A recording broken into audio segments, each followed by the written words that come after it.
৬৬ বর্গ কিলোমিটার আয়তনের ফরিদপুর পৌরসভার প্রতিদিন ১২০ টন বর্জ্য উৎপাদিত হয়। ৪০% শুকনো বর্জ্য, যা অপচনশীল। এই অপচনশীল বর্জ্যের মধ্যে ৮% থেকে ৯% রয়েছে প্লাস্টিক, যার মধ্যে ৩% রয়েছে একবার ব্যবহৃত পাতলা পলিথিন।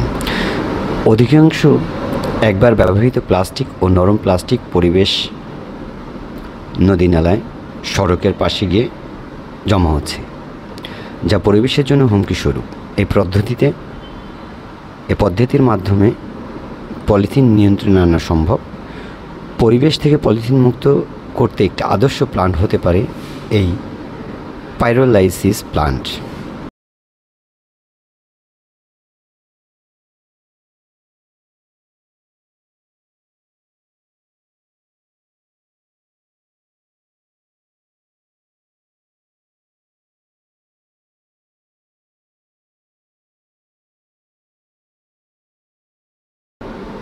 ফরিদপুরের শহরতলি আদমপুরে অবস্থিত পৌরসভার বর্জ্য ব্যবস্থাপনা কেন্দ্রে আধুনিক প্রযুক্তি ব্যবহার করে একবার ব্যবহৃত পাতলা পলিথিন থেকে ডিজেল সমমানের পাইরোলাইসিস ফুয়েল এবং কার্বন উৎপাদিত হচ্ছে।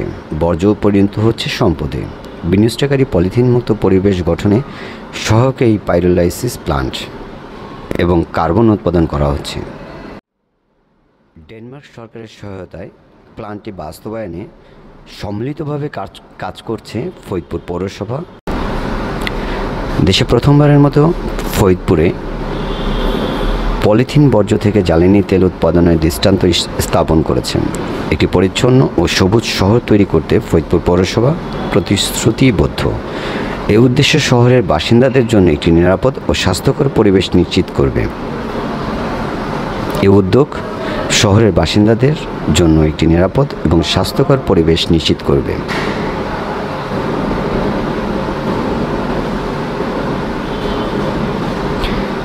এই প্লান্ট হতে প্রতিদিন ৩৬০ কেজি পলিথিন থেকে ২২০ লিটার পাইরোলাইসিস ফুয়েল এবং ২০ কেজি ব্ল্যাক কার্বন পাওয়া যায়।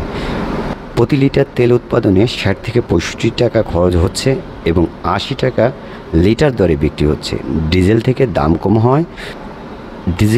দাম কম হয় কৃষকের চাহিদা অনুযায়ী উৎপন্ন হচ্ছে এই তেল। কৃষকেরা এটা ব্যবহারে আগ্রহী হচ্ছে, কারণ ডিজেল থেকে দামে অনেক কম এবং পরিবেশ বান্ধব।